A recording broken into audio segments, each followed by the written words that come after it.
Une poubelle sans fond, pour inciter les gens à se comporter civiquement. C'est une bonne idée, non? C'est une si bonne idée qu'elle a remporté un concours sur Internet.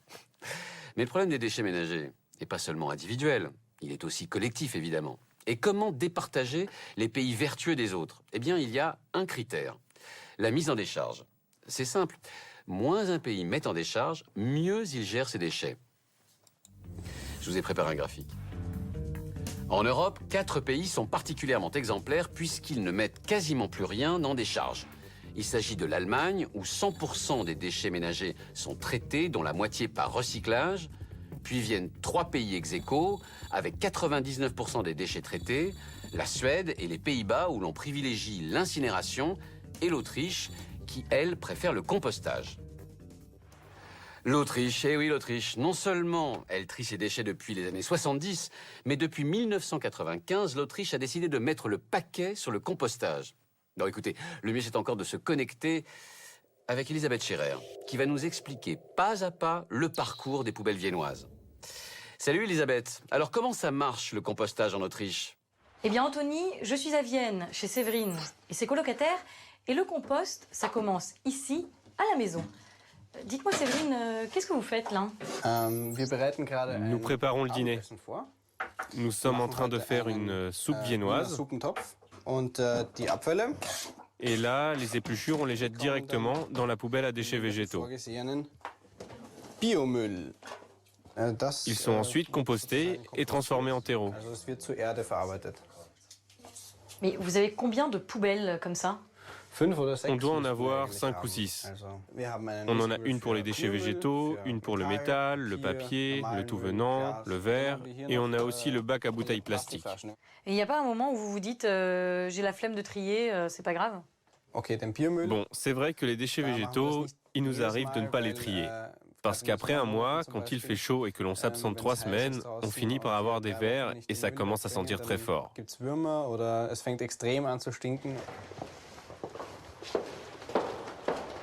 Eh bien voilà, on sort les poubelles.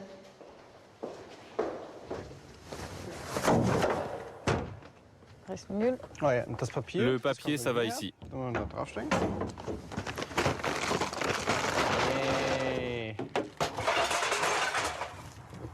Donc il en reste plus qu'une, les déchets organiques. Tout à fait. Sauf que là, on a un petit problème. La poubelle a disparu. Eh bien voilà, moi j'en ai trouvé une de poubelle à compost. Je suis dans la banlieue de Vienne et aujourd'hui, c'est ramassage. C'est bon?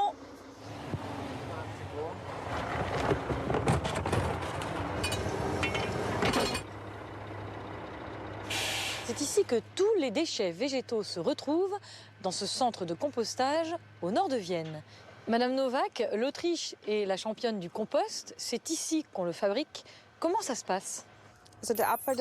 Les poubelles vertes passent d'abord par le centre de tri, où les déchets sont réduits en morceaux, hachés et débarrassés des matières polluantes. Ensuite, tout arrive ici. La première rangée, là, c'est le matériau brut. À l'arrivée, on brase régulièrement le compost pour l'oxygéner. Et puis on l'arrose pour favoriser la fermentation. Au bout de 8 à 10 semaines, le compost est à maturité, on le passe au tamis et il est prêt à l'emploi. Vous produisez combien de compost par an? On en produit environ 40 à 50 000 tonnes par an. Et à quoi sert ce compost? Une partie est destinée aux habitants de Vienne. Ils s'en servent comme engrais dans leur jardin. C'est très pratique pour eux. Ils n'ont plus besoin d'acheter des fertilisants chimiques. Une autre partie du compost est utilisée pour l'agriculture, dans la campagne autour de Vienne. Et il apporte au sol un humus de grande qualité. Enfin, notre compost est utilisé comme base dans la fabrication de différentes terres. Le compost arrive ici, dans une décharge. C'est maintenant sa dernière étape avant son retour à la terre. Monsieur Rogalski, je peux rapporter ce compost chez moi? Oui, tous les Viennois peuvent venir chercher ici un mètre cube de compost gratuit. C'est un geste de la municipalité envers tous ceux qui trient et rapportent leurs déchets. Une façon de leur dire merci et qu'ils peuvent venir se servir en compost. Quel est l'intérêt économique et écologique pour la ville de Vienne? C'est très avantageux pour les agriculteurs parce qu'ils peuvent, grâce au compost, se passer d'engrais minéraux. D'un point de vue économique, le tri des déchets organiques et le compostage coûtent bien moins cher que brûler ces déchets dans un incinérateur. Et puis ce serait quand même dommage de ne pas composter un si bon matériau. En général, les gens trient bien leurs déchets organiques. Nous avons constaté, malheureusement, que les déchets étaient moins bien triés dans les zones d'habitat collectif. Alors qu'en périphérie, là où il y a beaucoup de maisons individuelles avec jardin, le tri est optimal. Du coup, les déchets organiques de la périphérie sont utilisés en priorité pour le compostage. Et ceux du centre-ville sont plutôt transformés en biogaz pour la production de méthane. La boucle est bouclée, le compost est redevenu légume. Pour ceux qui auraient encore un peu de mal avec le tri, pas de panique, la mairie de Vienne a mis au point sur un réseau social bien connu un Tetris version poubelle. Ah bon? Un Tetris version poubelle? Eh ben écoutez, allons-y, jouons. Spielstarten. Alors, c'est parti. Le papier, c'est pour la rouge. La canette pour la bleue. Le trognon pour la marron. La bouteille plastique pour la jaune. Le dentifrice pour la noire. Le bocal en verre pour la blanche. Et la bouteille de vin pour la verte. Alors, le dentifrice, attendez. Marron pour le bocal, je sais plus, moi. Et puis la bouteille, et ben voilà, j'ai perdu. Évidemment que je perds. Il y a 7 poubelles à Vienne. Il y en a 3 à Paris. Les dés sont pipés. C'est comme en Europe d'ailleurs. Il y a des pays qui font tout bien et il y en a d'autres qui sont à la traîne. Tenez, en matière de déchets, l'exemple le plus évident, c'est l'Italie. Tout le monde a en tête les ordures s'amoncelant en 2008 dans les rues de Naples. Mais où en est-on? Eh bien, on va poser la question à Giampaolo Accardo. Il est rédacteur en chef adjoint de presseeurope.eu. Bonjour Giampaolo. Bonjour Anthony. Alors dis-moi, où en est-on 3 ans après les promesses de Berlusconi de nettoyer les rues de Naples? Écoute, Silvio Berlusconi est parti, mais les ordures, elles sont toujours là. Il y en a moins, bien sûr, parce que la récolte des ordures a difficilement commencé, mais les décharges autour de Naples sont toujours pleines. L'incinérateur qui était censé soulager ces décharges ne fonctionne toujours pas à plein régime. Il a été souvent arrêté pour des raisons administratives ou de mise aux normes. Et la plupart des déchets, en fait, partent pour l'étranger, pour les Pays-Bas, parfois en bateau même, ou vers l'Allemagne à bord de trains. Mais il y a un personnage qui a fait l'actualité ces temps-ci, c'est le nouveau maire de Naples qui a été élu au printemps. Un nouveau maire qui a nommé un adjoint à l'environnement et donc aussi à la question des ordures un peu particulier. Il s'agit de Raffaele Rossi et je voudrais à ce sujet te montrer un reportage réalisé par Report, qui est un programme de la 3e chaîne publique italienne qui en parle. D'accord, on va regarder ça ensemble. Alors voilà, Raffaele Rossi, qui est tout jeune, il n'a même pas 40 ans, vient de Turin, où il s'occupait là aussi de la récolte des ordures, il était réputé incorruptible, et il a mis en place, donc il a pris la tête de la société qui s'occupe des ordures à Naples, et il a décidé de la retourner de fond en comble. Alors il a réussi d'abord à motiver le personnel, ce qui n'était pas évident, parce qu'ils étaient évidemment très déprimés à cause de la crise des ordures. Et ensuite, il a aussi réalisé une autre chose, qui est de pousser des bénévoles à commencer aussi à ramasser les ordures. Ça marche alors, merci Giampaolo. Merci à toi. Arrivederci. Arrivederci. Eh oui, la nomination d'un monsieur propre à Naples, c'est une bonne chose. Mais la mobilisation des Napolitains eux-mêmes, c'est encore une meilleure nouvelle. Car ils se mobilisent, les Napolitains, notamment sur le web. Regardez, en farfouillant, je suis tombé sur cette campagne d'indignation collective.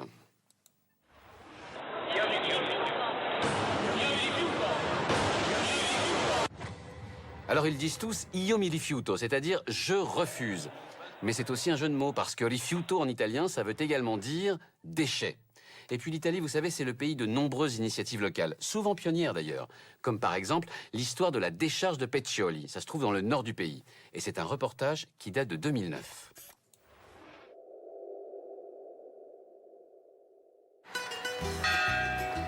Peccioli, en Toscane, un village de 5000 habitants, célèbre pour sa décharge modèle en service depuis 10 ans. Silvano Crecci est le maire actuel de Peccioli. Il se souvient de l'état scandaleux, fin des années 90, de la décharge du village. La population protestait continuellement contre cette décharge car elle dégageait de très mauvaises odeurs et elle prenait souvent feu par autocombustion. La situation était devenue insupportable. Alors nous, les élus, on s'est retrouvés rapidement devant un choix difficile à faire. La municipalité décide que la décharge ne sera pas fermée, mais au contraire agrandie pour devenir une décharge écologique. Aujourd'hui, 3 millions de tonnes d'ordures y sont traitées par an. Et le biogaz dégagé par la fermentation est utilisé pour produire chaleur et électricité. Et pour gérer la décharge, la commune a créé la société Belvedere. Le vrai défi a été dans les années 90 de voir cette décharge non comme un problème, mais comme une ressource, capable de produire de l'énergie et d'être gérée de manière industrielle. Car c'est seulement ainsi qu'on peut réussir à préserver l'environnement. Aujourd'hui, on traite ici un tiers des déchets de Toscane.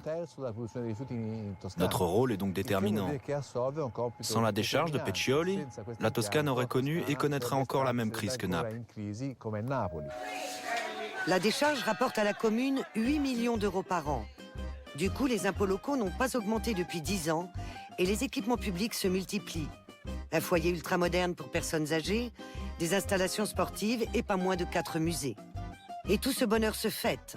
Au bord de leur décharge, les villageois se sont rassemblés un soir de juin 2007 pour un concert exceptionnel du pianiste américain Charles Rosen. Alors de la même façon qu'il y a des villages modèles comme Peccioli, il y a aussi des régions modèles, comme en France, l'Alsace, qui a, écoutez bien, trouvé le moyen de produire moins de déchets. Ça vaut le coup de se connecter avec Jérôme Tournier, non ? Histoire de comprendre comment les Alsaciens ont accompli ce véritable tour de force. Salut Jérôme, alors c'est à cause de la crise ou c'est parce qu'ils consomment moins que les Alsaciens produisent moins de déchets ? Non, pas du tout Anthony, c'est parce qu'en Alsace, dans beaucoup de collectivités, comme ici à Kaisersberg, les habitants payent en fonction du nombre de fois où ils sortent leur poubelle. Hop ! Plus ils la sortent, plus c'est cher. C'est pour ça qu'en général, ils ne la sortent que quand elle est vraiment pleine. Elle est pleine celle-là ? On peut regarder si elle est vraiment pleine ? Et voilà. Alors comment ça marche ? Ben, ici, vous voyez, vous avez une puce. Ouais. Là. Alors, vous la mettez sur le lève-poubelle. Là, vous avez un contacteur qui prend en charge la puce. Qui va lire la puce alors ? Il va lire la puce et les données sont données là. Ouais. Avec le numéro de la puce, le nom de la personne, l'adresse et... Donc on sait tout ? On sait tout. C'est clair, là, c'est voilà. Transparent comme système. C'est transparent et ça va dans le camion et après les données sont directement dans une clé et c'est envoyé au bureau. Il y a quand même de moins en moins de poubelles qui sortent, non ? Oui, oui. Bah, les gens, ils font attention maintenant avant de sortir leurs poubelles, quoi. Comme c'est payant. Bonjour madame. Bonjour. Vous trouvez que c'est bien ce système ? Oui, ça va. Pourquoi ? Bon, parce qu'on a fait des économies. Ça, c'est la facture qu'on avait en 2009. Ouais, il y avait combien en 2009 ? De 193 €, on est 5 à la maison. Donc 3 enfants, ouais. Et puis là, donc en 2010, on est passé à 120-130 € alors qu'on était à 193. Donc plus de 60 € d'économie. Voilà, ouais. Honnêtement, au départ, non, je ne pensais pas vraiment que ça ferait une telle différence.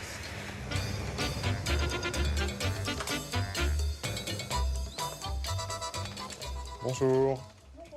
Jérôme Tournier, le blogueur. Alors pourquoi avez-vous décidé d'appliquer le principe de la redevance incitative ? Depuis plusieurs années, on notait une augmentation de la production de déchets. Donc l'idée, c'était d'appliquer des mesures concrètes. Donc c'est un système, ce qu'on appelle à la levée. Chaque foyer est facturé d'une part fixe. En parallèle va s'ajouter la part variable. Ouais. Si vous choisissez par exemple une poubelle de 80 litres, à chaque fois que vous présenterez votre poubelle au camion, vous serez facturé de 4,08 €. En revanche, si vous choisissez une poubelle de 120 litres, vous serez facturé de 5,61 € à chaque fois que vous présenterez votre poubelle au camion. Et ça marche ? On est passé d'une production de déchets de 238 kg par an par habitant en 2009 à une production de déchets en 2010 de 102 kg par an par habitant. Plus que 50% de réduction. Plus que 50% de réduction. Wow. Et il n'y en a pas qui sont tentés d'aller bourrer la poubelle du voisin ? Alors c'est sûr qu'il existe des tricheries comme dans tous les systèmes, mais ces tricheries sont minimes par rapport à des résultats qui sont quand même conséquents en termes de volume de déchets produits. Avec la nouvelle redevance, les gens trient mieux car ils ont tout intérêt à en mettre le moins possible dans la poubelle du tout venant. Ici, à Kaisersberg, par exemple, le tri s'est amélioré de 51%.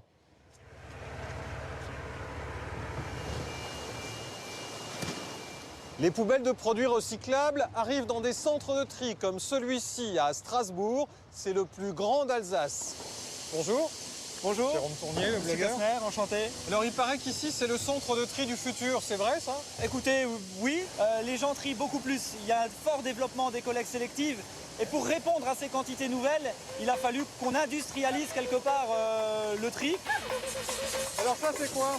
Alors là, nous avons une machine de tri optique. Comment ça marche? Alors, on a un faisceau lumineux qui vient éclairer les déchets, qui permet à la machine de les reconnaître et de les envoyer par jet d'air dans des compartiments. Ici, vous retrouvez les bouteilles de lait et de produits d'entretien qui vont redevenir des bouteilles de lait ou également de la tuyauterie pour de la plomberie, par exemple.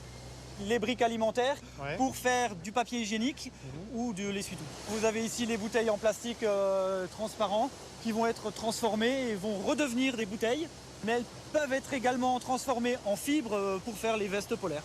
Ici, nous avons les métaux ferreux, donc conserves, boîtes de boissons qui vont partir, elles, dans des aciéries pour être refondues et refabriquer d'autres éléments métalliques. Par exemple? En vélo, ça peut finir en vélo. La roue tourne? La roue tourne, effectivement, c'est la roue du recyclage. Comment peut-on expliquer qu'on soit aussi bon élève en Alsace? Est-ce que c'est une question de mentalité? Oui, vraisemblablement, puisque les Alsaciens ont pour voisins les Allemands et les Suisses, où on trie beaucoup plus les déchets et de très longue date. On y trie 6 ou 7 catégories de déchets, donc ça a certainement influencé les Alsaciens. Encore et toujours les 6 à 7 poubelles des Autrichiens. On n'en sort pas, hein. Je l'ai dit, ça fait quand même de l'Alsace une région modèle, entourée de départements, comment dire, moins vertueux, comme la Moselle.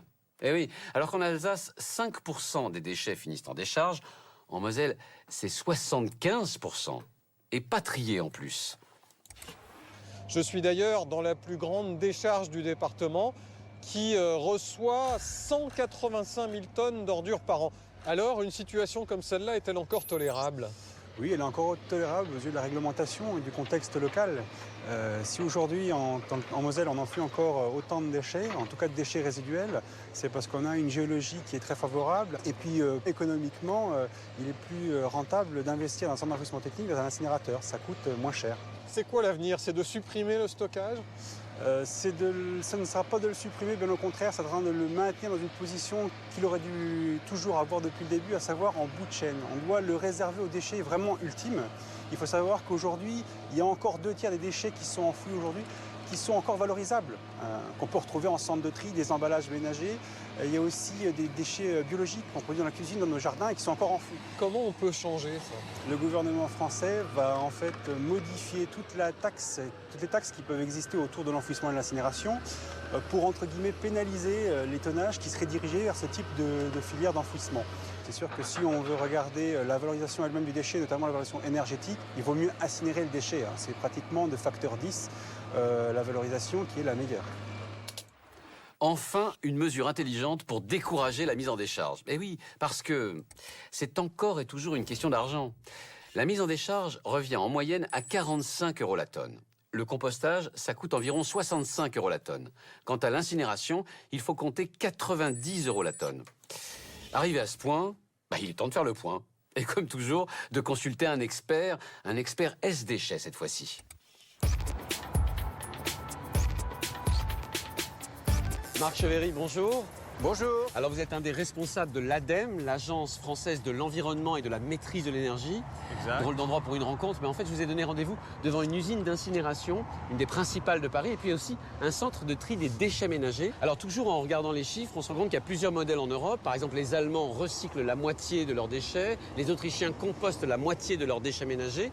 Est-ce qu'il y a un modèle vertueux qu'il faudrait suivre ? Non, il n'y a pas de modèle vertueux. Il y a des exemples. Chacun progresse à son rythme. Tout le monde va converger par rapport à des directives européennes.